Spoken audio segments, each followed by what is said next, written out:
Rodriguez, and you're watching the reviews Sanctum, where everything and anything may be reviewed. Today, we continue the next chapter of the Rippaverse with Isom #2. Hell yeah! So, this campaign started in July, I believe, and ended in August 27th, I want to say. I don't know about the exact dates, but I do know that shipping actually started on July 31st. So if you bought your book during the first couple of weeks of the campaign, you actually get like the early version. They send it out faster because, you know, as opposed to waiting until the campaign ends. So that's pretty awesome. So both me and Juby jumped on it, and we got our copies. We got our copies right away. We got them pretty quickly, and yeah, it's pretty awesome. But unfortunately, that also means that there's a lot of people out there still haven't gotten their books. I believe there's a good 3,000 or so copies left to ship out and stuff like that. So I will be kind of easy on the spoilers. I will have some spoilers here and there, but I don't want to go like terribly too deep into it because, again, a lot of people didn't read the book yet. And what can I say? If you guys haven't read the book yet and don't want to get spoiled, then obviously hold off on this video until after you got the book, because the book is fucking awesome. So last time in the first volume, Isom was this guy named Avery. He's a retired superhero, and he lives in a farm. He was called in to find a missing family friend named Jasmine in the city, so he goes there to check it out. He runs into his old friend Darren Fontano, who unfortunately grew up to be like this crime boss of the city, and he also ran into Yaira and Alpacor, and also Darren had his own Except named Santuan, and of course Except is the term used for like superpowered beings in this particular world. So after all that stuff happened, the story basically ended with Avery being concerned for now, like, you know, gang retaliation against him and his family. Not so much him because he can take it, but, you know, his family, his sister, his niece, all that stuff. So, yeah, in this book, right off the bat, we do see a little bit of intimidation and a bit of, you know, these guys doing attempts on their lives and stuff. They're trying to get to Avery. Darren is very pissed off. But the interesting thing though is that the book takes like a big detour. It just like, I guess, shifts gears to like another story. So in the last issue, this is weird because when I read this, I was kind of confused until I remember like in the last story, I'm like, oh right, that's right. So there's this farmhand named Sam, and the last issue we had a little bit of a, you know, cliffhanger because he turned around, he's like, oh god, like something, you know, something came at him or was after him, so we don't know what happened. So now in this book, it kind of follows up more on what happened to Sam as opposed to like rescuing Jasmine, so it's kind of interesting. So the Darren stuff isn't completely forgotten. He's still in the story. He appears here and there, and there are still several attempts on the lives of Avery's friends and stuff like that, so that's not 100% forgotten. But the whole story does go now into like finding out what happened to Sam. Because basically what happened is when Avery went home to chill after all the stuff that happened, these weird monsters from hell like appeared and tried to attack him and stuff. It's these weird monkey-like monsters that got like glowing symbols on them, and they can create fire, and they can actually just blow themselves up into fire, and it blew up the entire security house with Isom barely survived. You know, he barely got out in time and stuff like that. So that now opened up the mystery as to what happened to Sam and what the fuck are these monsters, you know. So they get this detective guy named Gooding, which is another superhero, I'm assuming. He has like androids and stuff like that. He investigates all kinds of weird monsters and creatures. So he tells Avery to go visit this other person that'll help out even better. So Avery finally suits up as Isom and goes out to meet with this woman named Bloodroof. And Bloodroof also investigates monsters and stuff, but she's more, I guess, more hands-on. She has like magical powers, lives in this like secluded castle. She has like wolves and weird winged monsters and stuff she controls. She actually like goes in and out of like dark dimensions and whatnot. So I think Gooding is more like the detective guy that investigates things, and Bloodroof is more like the woman that actually gets there and gets her hands dirty. And we're going to compare the two. But, yeah, so Isom and Bloodroof go on the trail to find out what happened to Sam and enter this cave, and these monsters are called Hellions, and there's like just a gazillion Hellions, and I'll leave it at that with what happens there. But other than that, yeah, I was very surprised that the whole story kind of shifted there and everything, and my reasoning is that for better or for worse, Jasmine is relatively okay with Darren, at least for the time being. Like, Isom did get to see her, and she's alive. while Sam is more immediate. It's more like, where is he, what happened, is he even still alive? And when you kind of compare here and there, Jasmine is this random girl that Avery himself doesn't really know that well, while Sam's an actual friend and an employee of his, so he is kind of, I guess, taking more priority. It's kind of like he still got this stuff to deal with, but the same thing just happened out of nowhere, and it became more pressing, even though Avery himself does mention that he still has a family emergency to take care of as soon as he rescues Sam. So it's not completely forgotten, and there's still little bits here and there of Darren doing this and that to kind of remind you that that's still, you know, a thing.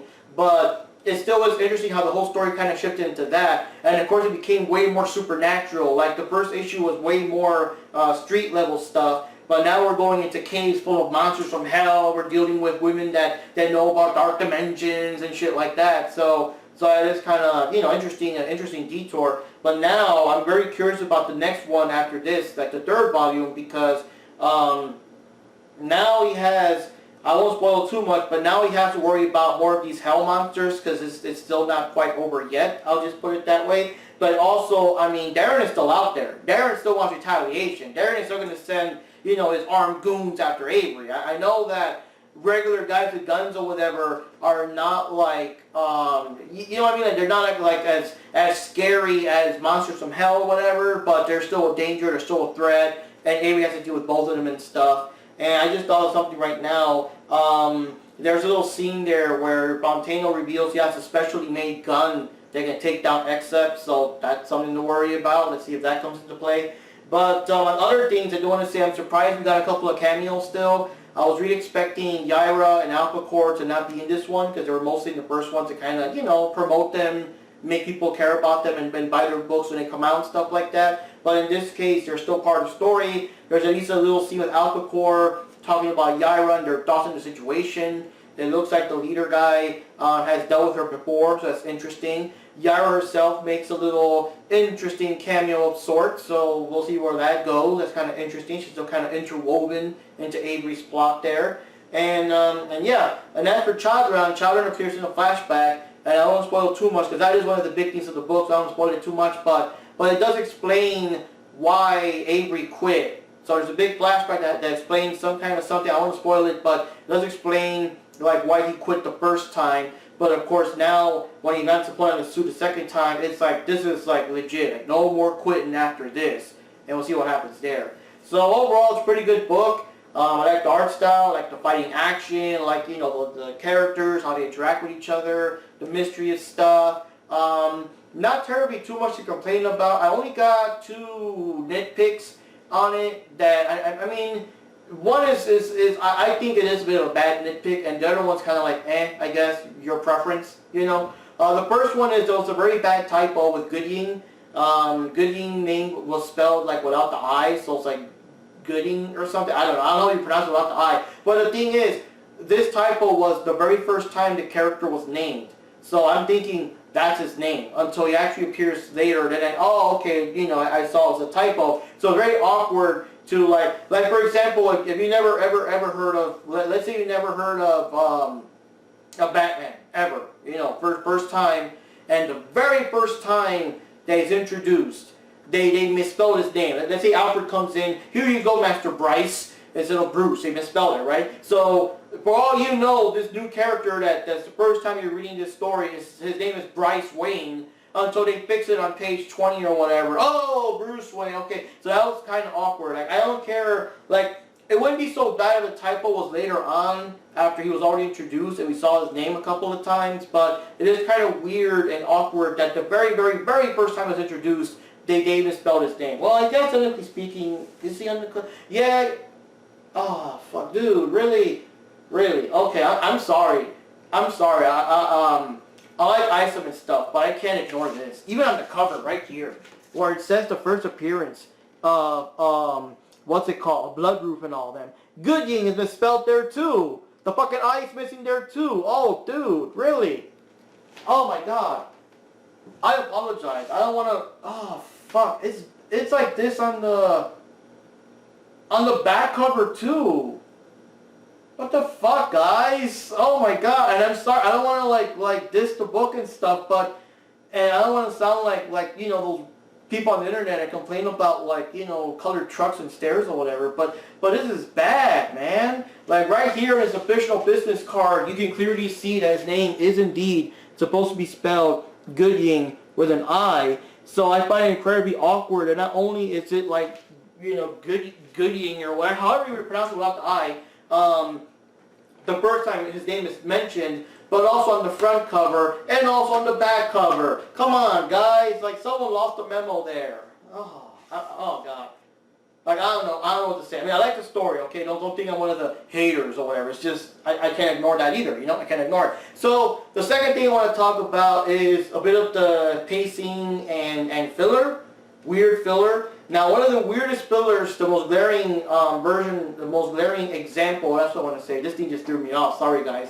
This was not scripted. I literally just noticed this, like, filming this video right now. But anyways, one of the things that bugged me was a bit of the filler and the pacing. There's this part where we're watching Monday Night Elevation. Oh God, let's not give Tony Khan more ideas. But they're watching Monday Night Elevation, and you got like a page or two, you got the announcers talking, you got this wrestler coming up that kind of sort of looks like Austin, you know, Steve Austin, and they show everything. They show him walking down the ring, they show a page or two of him getting in the ring and posing and shit, and then he starts, you know, cutting a promo, and keep in mind, this is like a good 4 or 5 pages going before, like, it's, you know, oh, it's on the TV, and Lincoln, which is Altona's boss, Lincoln has to be watching on TV before he goes out, and I'm like, okay, so, I mean, the art looks cool, and of course, I love wrestling, so I love, like, the whole atmosphere, but what was the point of that? That was a good 4 or 5 pages of this guy. And I mean, personally, you know, after watching cartoons and stuff, I thought that, hey, this guy might be like the next victim of these Hellion things or something like that, you know. But I just don't understand. I mean, unless this character turns out to be another like Rippaverse character that appears in another book or something, this is a proper introduction. As of right now, I really fail to see the point. It's like 4 or 5 pages of filler of this wrestler grand entrance, and I that part I don't get. And of course, one of the good things, interesting things, or whatever things, I don't even know what adjective to use now, but one of the things is that the person behind Isom did mention that Isom 2 is going to have more pages. The first book had 96 pages. I forgot how much this one does. I don't know if it says anywhere, because I know it's a big point to mention 96 pages last time. I know it was a little bit over 100, but he was saying that he was going to still charge the same price for this book, you know, like the first book, despite the fact that it has a bit more pages. But now after seeing this, I feel like okay, those extra pages you're talking about, all of those were like Stone Cold Steve Austin's entrance, basically. You know what I mean? But yeah, so that's the only thing, the only complaint. The only other complaint is this is hard to go without really spoiling too much. Well, there's a part where a lot of these fire demons get together and they fire like they combine their fire to make like one big ass fireball towards Isom, and Isom's bracing himself, and Blood Group is charging up her powers, and it's not very clear what happened, because I want to say that Blood Group, because she throws fire stuff too, so it's kind of confusing, fire and fire. It kind of looks to me like Blood Group threw her fire and it shoved the fireball out of the way of Isom, but the way it looks, it also almost looks like it maybe Isom just braced himself and he was able to, you know, through his abilities, survive the fire and stuff like that. But that's another thing Isom has. He also has very quick healing alongside his super strength. But it's just not very clear. It's just not very clear, and that one's kind of weird. Like, now, I would not say it's as bad as the last book with the now infamous scene of Avery and Santron jumping towards each other, and then like nothing happened. Now they're suddenly backing off or whatever. This one was kind of like that too, I guess. I don't know. That needed an extra panel or two to explain, or at least have Isom say, "Yo, thanks," or you know, something, so you can know what happened. You know. Because it could have been either way. The Blood Group did a fire thing, but for all we knew, she was probably attacking other monsters that were attacking her. We didn't know if she was like rescuing Isom or not. So that's only 3 complaints I have. The one about the horrible typo for Gooding, that's like even in the front. I'm gonna tell Droopy about that one. The thing about me not understanding clearly what happened if Blood Group like either rescued Isom or Isom just braced himself for the fire alone. and the weird 4 or 5 pages of the wrestler, while they're awesome pages and they're well drawn and stuff and it's badass, I just don't see like, okay, what's the point of it in the story, you know, in general? Like, you know what I mean? Like that easily could have been a 1 panel or 2 panel thing, you know what I mean? 1 panel, the wrestler, and then like the next page is just Lincoln watching it on TV, you know what I mean? It didn't have to be 4 or 5 pages. That's all I'm saying, you know. But otherwise, still a good book. Still enjoyed it. I mean, I can't say it's 100% perfect, but yo, Mr. July is still learning his craft. I mean, we're all beginners. I don't expect anyone that has like their first or even second book to be like absolutely perfect, but at least you can rest assured there are no weird stairs or oddly colored trucks in this issue. So anyways, guys, Mark Rodriguez here. I can't wait for the next one, although it will be a long wait because the next campaign is going to be related to Alpha Core. So I'm very curious how it ties into things because I have a feeling that maybe they're in this order because maybe Alpha Core will somehow still tie back to the events going on here. And after that, in the wintertime, we got Yaira. We got a Yaira campaign going on. Then after that, I believe we will get back to Isom number 3. And the way it works, the way he's describing it, is that hopefully next year or so, we'll be at the point where you have a new book every month, whether it's Isom, Alpha Core, or Yaira, and apparently the guy working on Alpha Core is going to be working on yet another book, but you can't tell who it is because it's some other character that I'm assuming will be introduced soon in either the Alpha Core or Yaira, you know? But anyways, guys, this is Mark Rodriguez here. See you next time. Tell me what you think about the book. If you guys read it yet, read the first one or not, put your thoughts in the comments below. Another thing I do want to do is that also me and Joopy are going to have our own like little mini podcast. It's not going to be 3 hours though, but like a mini podcast discussing our thoughts and theories of both Isom number 1 and Isom number 2. So we get to see her thoughts on Isom number 1 because, you know, she hadn't read it yet and everything. So we'll see how that goes. Stay tuned for that one. Anyways, guys, this has been the Review Sanctum, where everything and anything can be reviewed. See you next time.